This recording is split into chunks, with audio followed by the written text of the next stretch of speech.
IPO 시장이 위축된 상황입니다. 시장 분위기를 반영해주듯 하반기 대어로 꼽히던 올리브영 상장을 철회키로 했습니다. 반면 소카는 IPO에 총력전을 펼친다는 계획입니다.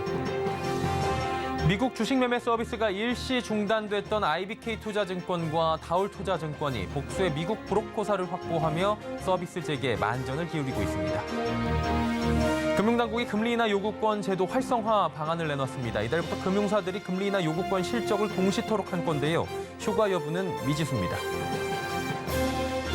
카카오그룹의 두 금융사 카카오페이와 카카오뱅크가 각각 적자 최대 실적이라는 엇갈린 성적표를 받아들였습니다. 센 경제라이브 출발합니다.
시청자 여러분 안녕하십니까? 센 경제라이브 서정덕입니다. 올해는 공모주 시장 분위기가 영 녹록치 않죠. 시장 분위기가 급격히 위축되면서 IPO 대어들의 상장 포기가 줄을 잇고 있는 상황입니다. 하반기 대어로 꼽히던 올리브영도 결국엔 상장 철회를 선택했는데요.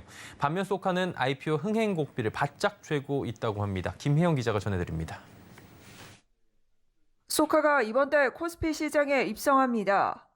소카는 국내 카쉐어링 시장 1위 기업으로 약 79%의 시장 점유율을 확보하고 있습니다. 2분기 흑자를 기반으로 시장성과 성장성을 자신하고 나섰습니다. 상장 철회 우려에 선을 그은 겁니다. 올해부터 흑자 전환을 하면서 전체적인 실적에 대한 자신감이 충분히 있는 상황이기 때문에 시장이 언제 좋아질지를 기다리는 것보다는 저희가 먼저 IPO를 통해서 자금 수요를 하고 소카의 공모 희망 가격은 34,000원에서 45,000원. 상장 후 시가총액은 약 1조 6천억 원 수준입니다. 공모를 통해 조달한 자금은 M&A에 적극 활용할 계획입니다. 이를 통해 카쉐어링과 전기자전거 주차 플랫폼 서비스 기능을 통합한 슈퍼앱을 연내 출시할 예정입니다. 이동에 필요한 모든 서비스를 제공하겠다는 포부입니다. 특히 소카는 구주 매출을 없애 매력도를 높였습니다. 전량 신주로 455만 주 발행에 나섭니다. 이른바 품절주 전략도 눈에 띕니다. 소카의 상장 직후 유통 가능 물량은 전체 주식의 16.28%에 불과합니다. 몸값 고평가 논란은 정면으로 반박했습니다. 공모가 상단이 마지막 투자를 받은 단가보다 낮은 만큼 시장 친화적인 가격이라는 설명입니다. 지난 3월 소카의 3대 주주인 롯데렌탈이 주당 45,172원으로 추가 투자를 했다는 점을 강조한 겁니다.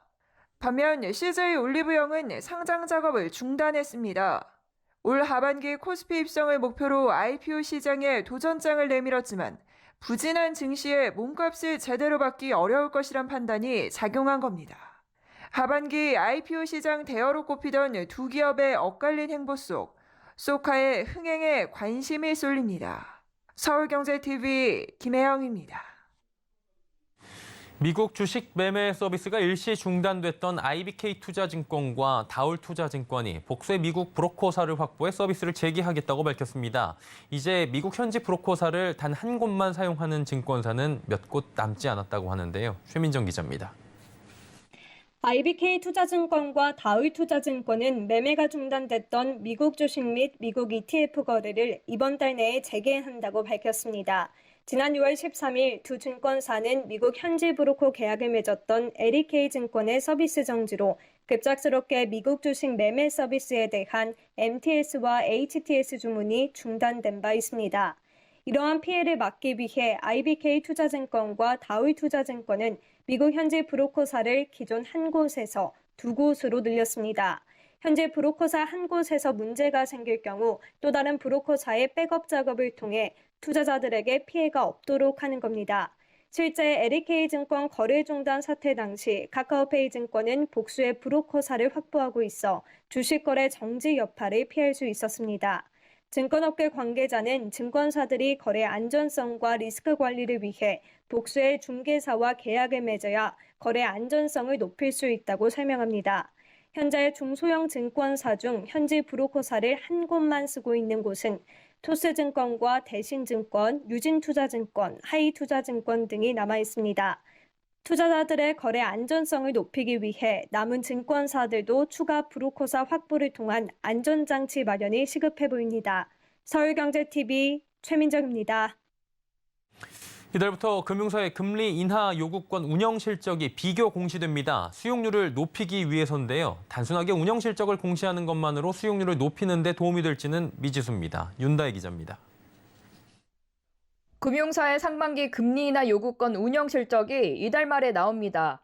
금리 인하 요구권은 대출자의 재산이 증가하거나 신용평점이 상승하는 등 신용 상태가 개선됐을 때 대출자가 금융사에 금리 인하를 요구할 수 있는 권리를 말합니다. 이 제도가 활성화되지 않자 금융당국은 수용률을 높이기 위해 금융사 운영 실적을 공개하기로 했습니다. 투명하게 공개하면 금융사들이 이를 더 신경 써 수용률이 올라갈 것으로 보고 있기 때문입니다. 지난해 은행권의 수용률은 26%대로 4명 중에 1명꼴입니다. 금융감독원이 윤창현 국민의힘 의원실에 제출한 자료에 따르면 주요 시중은행과 지방은행, 인터넷은행의 지난해 금리 인하 요구권 접수는 총 88만 건으로 이중 수용은 23만 건입니다. 금융사는 금리 인하 요구권을 공시하지 않아 수용률이 낮다는 시각에 억울함을 감추지 못합니다. 지금 공개가 안 되고 있기 때문에 오늘 일을 안 해주는 거 아니냐고 생각을 하시는 것 같은데 그건 아니에요. 왜냐하면 고객의 요청이 있기 때문에 이게 무조건 하게 되어 있거든요. 고객이 은행의 대출금리 인하를 요구하면 은행별 내부 신용평가 등급에 따라 산정됩니다. 따라서 운영 실적을 공시하는 것만으로 수용률을 높이긴 어려울 수 있다는 목소리도 나옵니다. 은행에서는 다 그거를 평가하고 다 해서 하는 건데 그냥 단지 이걸 오픈을 한다고 해서 과연 그 수용률이 올라갈까요? 금리 인하 요구권 운영 실적 공개가 표면에만 그치진 않을지 우려가 커지고 있습니다. 서울경제TV 윤다희입니다. 어제와 오늘 카카오페이와 카카오뱅크 두 금융 형제가 각각 적자와 최대 실적이라는 엇갈린 성적표를 받아들였습니다. 두 형제의 성적표의 핵심은 대출이었습니다. 올 하반기에도 성적표 핵심 키워드가 될 것으로 보이는데요. 김미연 기자입니다. 카카오페이가 어제 올해 2분기 연결 기준 125억 원의 영업 손실을 기록했다고 공시했습니다. 카카오페이 손해보험 등 신규 사업 투자에 따른 비용 증가가 실적 부진을 이끌었습니다. 다만 주 사업 분야인 대출 서비스에선 상반기 거래액이 2019년 4분기 출시 이후 가장 높은 수준을 기록하며 적자폭을 축소했습니다. 반면 카카오뱅크는 상반기 대출 이자 이익 확대로 반기 기준 최대 실적을 냈습니다. 카카오뱅크의 상반기 당기 순이익은 전년 대비 6.8% 증가한 1,238억 원, 중저신용자 대출과 주택담보대출 확대 등 여신 성장이 실적을 견인했습니다. 두 곳 모두 대출 등 금융 서비스가 본업인 만큼 하반기에도 대출 성장세가 실적을 좌우할 거란 분석이 나옵니다. 다만 대출금리 인상으로 인한 이자 부담과 정부 가계대출 규제에 따른 신용대출 여력 감소로 전체적으로 대출 수요가 감소하고 있는 점은 성장에 제동을 거는 요인입니다. 이에 대응해 카카오뱅크는 경기 변동에 상대적으로 덜 취약한 전월세 대출 등 담보대출 비중 확대로 대출 포트폴리오를 개편해 나갈 계획입니다. 우선 올 하반기 주택담보대출 만기 확대 상품을 출시하고 대상 지역과 담보물 대상 확대로 여신 성장을 기대하고 있습니다. 카카오페이도 하반기 주 사업 분야인 대출중개 사업과 관련해 상품군 강화와 대출관리 서비스 고도화 등을 통해 수익을 높여나간다는 계획입니다. 서울경제TV 김미연입니다. 게임 아이템을 NFT로 만들어 거래하고 서로 다른 게임끼리도 자유롭게 아이템 거래가 가능토록 환경이 만들어질 전망입니다. 장현국 위메이드 대표가 오늘 온라인 미디어 간담회를 열고 이와 같은 계획을 밝혔는데요. 서지은 기자가 전해드립니다. 위메이드가 조만간 메인넷 위믹스 3.0을 정식 론칭합니다. 메인넷은 블록체인 네트워크를 통해 디지털 화폐 생성과 탈중앙화된 어플리케이션 탄생을 돕는 시스템을 말합니다. 장영국 위메이드 대표는 오늘 이 같은 블록체인 생태계 위믹스에 대한 청사진을 내놨습니다. 지난달부터 테스트를 시작한 위믹스 3.0의 테스트넷은 검증이 이뤄지고 있는 중입니다. 장 대표는 현재 외부와 내부에서 테스트가 진행 중이라며 빠르면 9월 중 정식 오픈할 수 있을 것이라고 설명했습니다. 위메이드는 위믹스 3.0 론칭을 통해 USDC와 법정화폐 담보 기반의 위믹스 달러를 중심으로 메가 생태계 구축도 본격화한다는 계획입니다. 이 같은 환경에서 위믹스 3.0을 세계 1등 메인넷으로 만들겠다는 포부입니다. 여기에 장 대표는 아이템을 NFT화해 거래할 수 있는 위믹스 플레이에 대한 자신감도 나타냈습니다. A게임에서 나온 NFT가 B게임, C게임에서 쓸 수 있다고 했잖아요. 사실 아이템이라는 게 결국 NFT 형태로 게임 밖으로 나올 거고 다시 NFT 형태로 게임으로 들어갈 거잖아요. 그래서 사실은 아이템 간의 거래도 거의 완전한 자유도에서 이루어진다라고 보시면 될 겁니다. 거대한 플랫폼 구축에 자부심을 느끼고 있다는 장영국 대표. 장 대표의 전망대로 앞으로의 게임이 블록체인을 통해 하나로 연결되는 날이 올지 주목됩니다. 서울경제TV 서진입니다.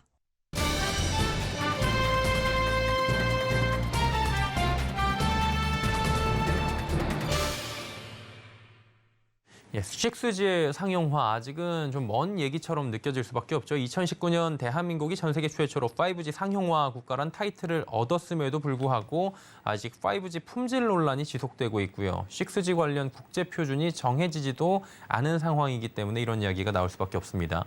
그렇다고 지금 상황에 무조건 안주할 수 없는 게 우리 기업들인데 그렇다면 어떤 준비를 하고 있는지 하나하나 좀 짚어보도록 하겠습니다. 경제산업부의 김수빈 기자 함께합니다. 어서 오세요. 안녕하세요.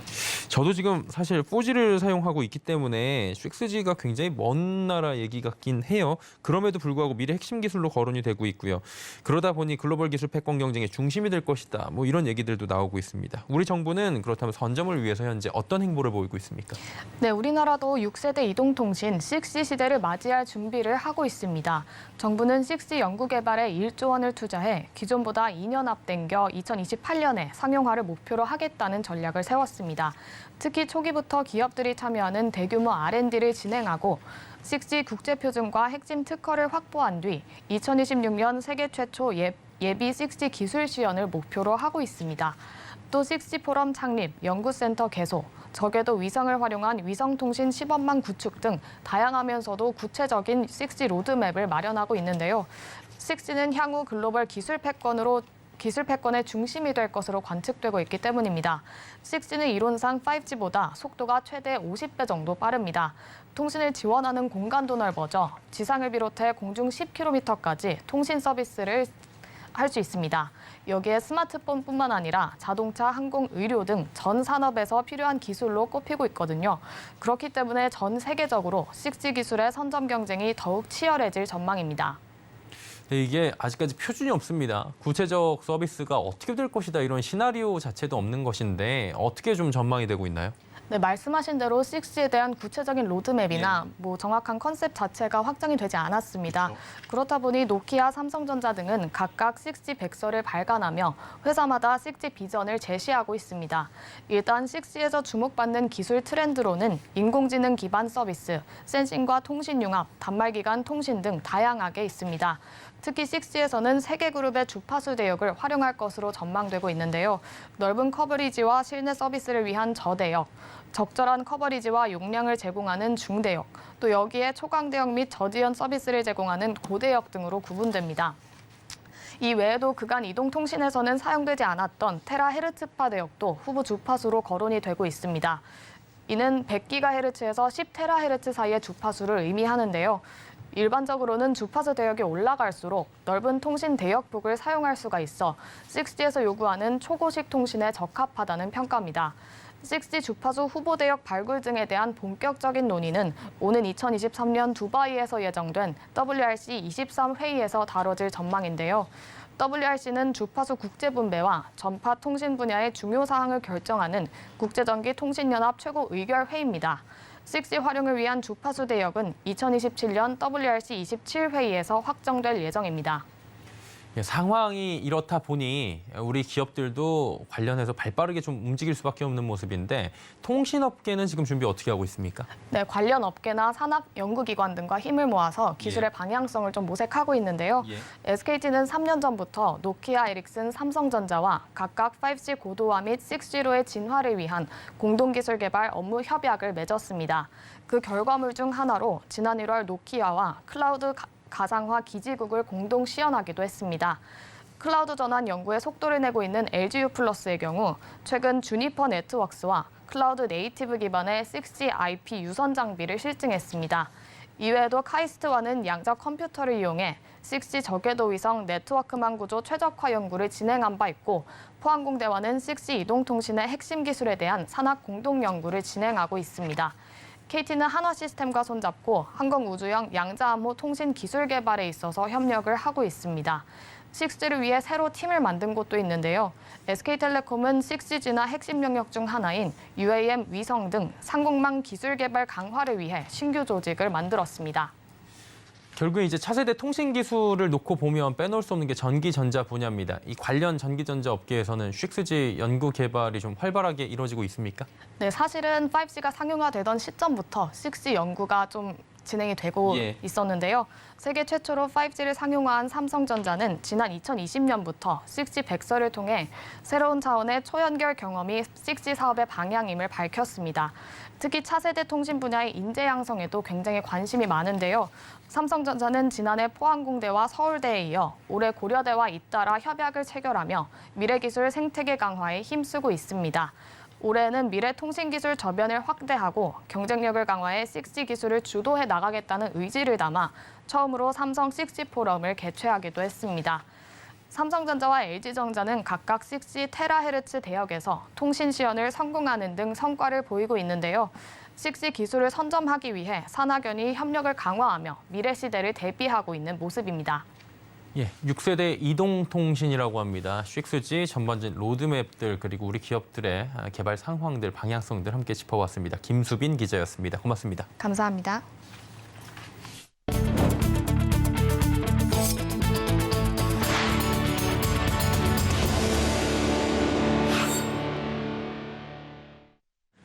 지난달 소비자 물가 상승률이 24년 만에 최고치를 기록한 가운데 먹을거리 물가가 더욱 오를 것이라는 전망이 나옵니다. 한국농촌경제연구원에 따르면 3분기 식용곡물의 수입 단가 지수는 2분기보다 15.9%, 사료용은 16.6% 각각 오르고 4분기 역시 2분기보다 높을 것으로 예상됩니다. 이는 국제 곡물 가격이 높았던 2분기의 계약 물량이 3분기에 도입되는 데 따른 것으로 이에 따라 식품업계 가격 인상이 불가피해 보입니다. 여기에 다음 달 추석까지 먹을거리 가격 상승세도 지속될 것으로 예상돼 추석 물가에 대한 우려가 커집니다. 지난달 농산물 물가 상승률은 8.5%, 가공식품과 외식 물가 상승률은 각각 8.2%, 8.4%에 달했습니다. 러시아가 천연가스 공급 축소로 유럽의 에너지 대란 우려가 높아졌습니다. 이에 태양광, 풍력 등 에너지 관련주가 급등한 것으로 나타났습니다. 태양광 관련주로 꼽히는 한화솔루션은 전주 대비 24.2% 오른 43,600원의 거래를 마감했고 또 같은 기간 현대에너지솔루션은 43%, 대명에너지는 30.9% 각각 상승했습니다. 가스 가격 급등뿐만 아니라 최근 스페인은 냉방온도, 또 독일은 야간 조명 제한을 두는 등 에너지난이 심화되자 유럽이 천연가스 개발에 주력하고 있기 때문으로 풀이됩니다. 또 미국에서 에너지 기후 프로그램에 우리 돈 481조 원 규모의 예산안이 포함된 인플레이션 감축 법안이 통과될 것이란 기대감도 주가 상승에 영향을 준 것으로 해석됩니다. 올 상반기 서울에서 팔린 주택 10채 가운데 7채가 전용 면적 60제곱미터 이하인 이른바 소형주택인 것으로 나타납니다. 한국부동산원의 규모별 주택 매매 현황에 따르면 올 상반기 서울 주택 매매 건수는 약 3만 5천 건으로 이 중 전용 60제곱미터 이하의 주택 매매가 약 2만 5천 건으로 집계됐습니다. 서울 전체 주택 매매에서 소형이 차지하는 비중은 70.6%로 한국부동산원이 관련 통계를 작성하기 시작한 2006년 이래 상반기 기준 가장 높은 수치입니다. 서울 25개 구에서 전용 면적 60제곱미터 이하의 소형 주택 매매 비중이 가장 높은 곳은 도봉구였고요. 이어 강서구, 구로구, 강북구 등의 순이었습니다.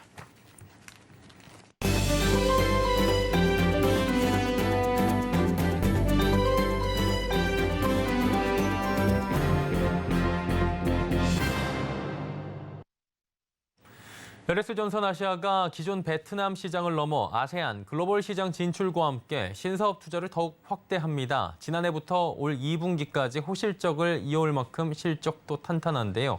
장민선 기자가 백인재 LS전선 아시아 대표를 만나봤습니다. 베트남 시장에서의 넘버원 케이블 메이커로 자리매김한 LS전선 아시아. LS전선 아시아는 베트남의 LS비나, LSCV, 그리고 LSGM까지 3개의 법인을 보유하면서 입지를 공고히 하고 있습니다. 특히 베트남을 비롯한 아세안 전력 시장의 성장에 대비해 상장 이후 지속적인 투자를 진행해온 게 주요했습니다. 2018년부터 호치민 LSCV 법인에 중압 케이블 설비 투자를 진행했으며 버스덕트와 UTP 케이블 설비 투자 등 신사업 투자에 적극 나서고 있습니다. 이러한 적극적인 투자로 LS전선 아시아의 실적은 매년 늘고 있는 모습입니다. 올해 2분기 실적은 매출액 2,343억 원, 영업이익 87억 원으로 역대 최고치를 기록했습니다.